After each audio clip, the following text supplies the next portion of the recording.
Dilante bestuurskantoor, Consejo de Minister, a brinda último respeito e honor na senhor Henny Eyman, quem de Tawata é primeiro-ministro presidente de Aruba.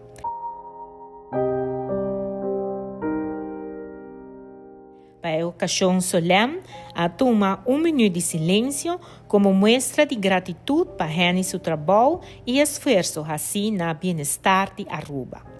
O cortejo fúnebre a seguir para o parlamento para depois repousar riba Plaza Henny Eyman, na onda que o nome do governo nos arriba discurso do qual nos agradeci e dá crédito na Henny que a dedicar grande parte de sua vida no desenvolvimento político de Aruba, formando parte de diferentes institutos democráticos do país Aruba.